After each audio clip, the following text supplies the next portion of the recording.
So guys, आज की हमारी मूवी एक कोरियन मूवी होती है। फिल्म का नाम है 2037। फिल्म की शुरुआत कोरिया में एक 19 साल की लड़की यूंग को दिखाकर होती है, जो कि अपनी डिसेबल मदर के साथ काफ़ी खुश रहती है और उसकी मॉम को सुनाई नहीं देता है। उनको बोलने में भी काफ़ी प्रॉब्लम होती है और यून अपनी मॉम को बहुत प्यार करती है, इसलिए वो उनको हमेशा सिखाती रहती है कि कैसे बोला जाता है और कैसे लोगों से इंटरेक्ट किया जाता है। उसकी मॉम ये सब सीखने में काफ़ी इंसल्ट फील करती है, पर उनको सीखना तो पड़ेगा क्योंकि उनको पता है कि उनके पति पहले उनको छोड़कर जा चुके हैं और उनकी बेटी भी किसी न किसी दिन चली ही जाएगी और फिर वो कैसे रहेंगी। यून स्कूल छोड़ चुकी है और अब वो एक जगह पे जाकर काम करती है ताकि वो घर के खर्चों को संभाल सके, पर उसकी मॉम को ये लगता है कि वो अभी भी स्कूल जाती है। उसने कुछ सर्विसेज के एग्ज़ाम की भी तैयारी कर रखी है। उसकी एक फ्रेंड है, वो इसको बहुत ज़्यादा मदद करती है क्योंकि उसकी फ्रेंड को पता है कि यून अपने सपनों को हासिल करना चाहती है। उनकी मॉम एक कंपनी में सिलाई करती है और यहाँ का ओनर काफ़ी अच्छा आदमी होता है। वो यून की मॉम का काफ़ी ख्याल रखता है और उनकी देखरेख भी करता है। एक दिन काम करते हुए यून की मॉम अपनी बेटी की फ़ोटो देख रही होती है। अभी ओनर आके कहता है कि आपकी बेटी आपकी तरह काफ़ी खूबसूरत है। तभी उसकी मॉम काफ़ी खुश होती है। फिर वो ओनर कहता है कि मेरी शादी करवा दो इससे, पर उसकी मॉम को ये सुनकर काफ़ी ज़्यादा गुस्सा आ जाता है और वो इसे चांटा मार देती है। फिर हमें पता चलता है कि वो जो ओनर है वो काफ़ी गंदा आदमी है और वो यून के ऊपर काफ़ी दिनों से गंदी नज़र डाल के बैठा था और ऊपर से बहुत भोला भाला बन के दिखाता है। फिर एक रात ये यून को पकड़ लेता है और उसके साथ बहुत गलत करता है और फिर यून को मरने के लिए छोड़ देता है। रात काफ़ी हो जाने के बाद यून जब घर नहीं आती है तो उसकी मॉम उसको ढूंढने के लिए निकल जाती है और ये जानवर यून से कहता है कि देख, अगर तूने किसी को बताया तो मैं तेरी मॉम के साथ भी सेम ऐसा ही करूँगा, फिर उसको मार दूंगा। यून ये सब सुनकर बहुत ज़्यादा गुस्सा हो जाती है और तुरंत उठती है और जब ये जाने लगते हैं तो इसके ऊपर पीछे से अटैक कर देती है और उसको तब तक मारती है जब तक उसकी जान ना निकल जाए और इस वजह से इसके ऊपर मर्डर का केस भी हो जाता है। फिर उसको अरेस्ट कर लेते हैं और यहाँ पर कोई भी सबूत नहीं था कि उसने अपने बचाव में उसको मारा है और यहाँ पर यून के पास स्टूडेंट आईडी भी नहीं होती है, इसलिए ये केस अटेम्प्ट बन जाता है और बहुत बुरा बन जाता है और इसकी कोई भी हेल्प नहीं करेगा, इसलिए इस केस को बाहर भी बताया नहीं जाता है। अब यून पर एक आदमी को जान से मारने का आरोप लगा हुआ है। अब इसको 5 साल की सज़ा सुना दी जाती है और यहाँ इसको जेल में अपने साथ बहुत सारी कैदियाँ मिलती हैं और यहीं पर एक लेडी यून को आते ही बहुत बेरहमी से मारने लग जाती है क्योंकि यून उससे सिर्फ थोड़ा सा टच हो गई थी। फिर बाकी कैदियाँ उसको बताती हैं और रात में ये बहुत ज़्यादा रोती है। उसके बाद फिर सुबह इसको सारी लेडीज़ बताती हैं कि तुम्हें यहाँ पर पैसे कमाने के लिए काम करना होगा, हम भी यहाँ पर पैसे कमाने के लिए काम करते हैं। फिर यून पूछती है कि यहाँ पर सबसे हाई पेड वाली सैलरी कौन से काम पर मिलती है। उसके बाद उसके बाजू में बैठी हुई एक लड़की होती है, इसका नाम यू होता है और वो उसे बताती है कि यहाँ पर किसी भी काम की ज़्यादा सैलरी नहीं मिलती और मैं यहाँ पर नई हूँ और इसकी यूनिफॉर्म अलग कलर की रहती है क्योंकि ये यहाँ की सबसे अच्छी कैदी रहती है। आने के बाद यून वर्कशॉप में जाती है काम करने के लिए और इसकी आईडी इसको 2037 दी जाती है। उसके बाद उससे बहुत सारे काम करवाए जाते हैं और वो बहुत सारा काम करती है। उसके बाद शाम को यून ऐसी बैठी होती है तो उसके पास एक लेडी आती है और उसके पास आके बैठ जाती है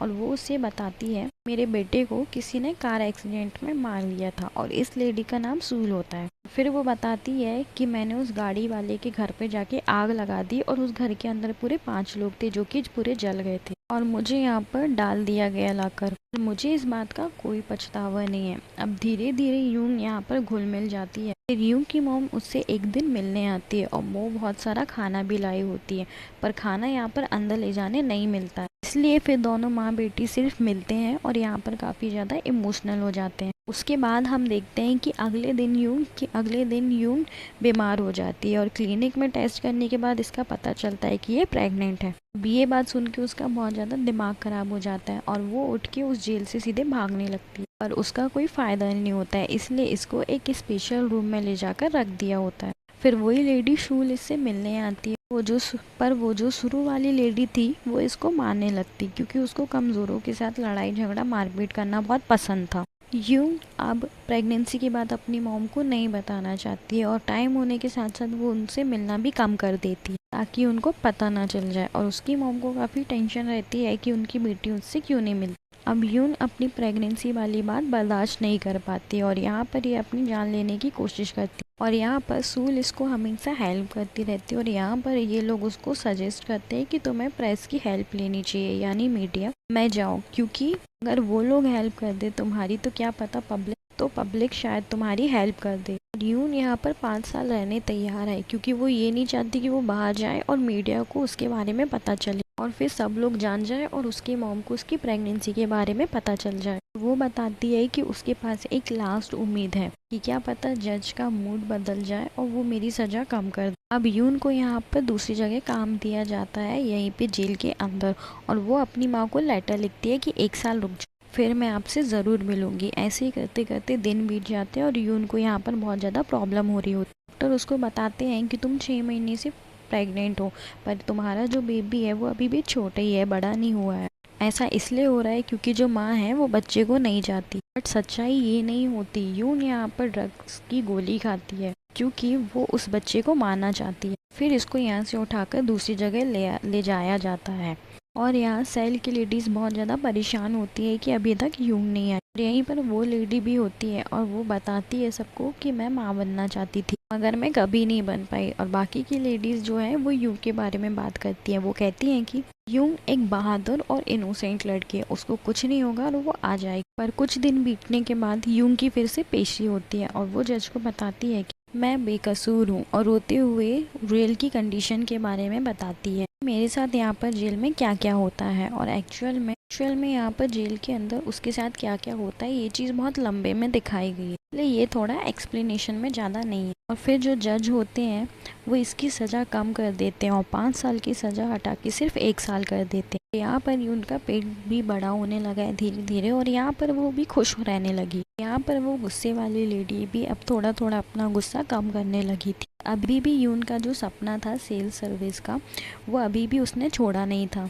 अब यून का बेबी होने वाला था कुछ दिनों में, इसलिए बाकी की जो लेडीज़ हैं वो उसके बच्चे के लिए ग्लव्स बनाती हैं और काफ़ी कपड़े बनाती हैं। वो लोग नाम भी सोचने लग जाती हैं कि क्या रखना होगा। सब कुछ रेडी करने के बाद ये लोग उसका नाम रखते हैं बोनी। हाँ, बोनी का मतलब होता है प्रोटेक्टर। फिर एक दिन यून की तबीयत खराब होती है और उसको हॉस्पिटल में पहुंचाया जाता है और यून ने सभी कैदियों के लिए जो उसकी सेल्फ में थी उनके लिए लेटर लिखा हुआ होता है और उसके साथ जितनी लेडीज़ थी वो सबसे अटैच हो चुकी थी और उसने हर किसी के बारे में कुछ ना कुछ लिखा था और उसको सबके बारे में पता था कि कौन यहाँ पर कैसे पहुँची है। किसी की अलग अलग कंडीशंस थी, किसी की फैमिली कंडीशंस थी तो किसी की कुछ कंडीशंस थी और वो उस लेटर में लिखती है कि तुम लोग परेशान मत होना, ये सब जल्दी ठीक हो जाएगा। और यून का लेटर पढ़कर वो सभी लोग बहुत ज़्यादा इमोशनल हो जाती हैं और फिर हॉस्पिटल में काफ़ी मुश्किल से यून एक लड़की को जन्म देती है बट खुद एक कोमा में चली जाती है। कि मॉम को बेबी के बारे में तो पता नहीं होता है, पर हाँ जब अब वो अपनी बेटी को देखती है तो बहुत ज़्यादा परेशान हो जाती हैं। वो रोज़ उसके पास जाके बैठती हैं,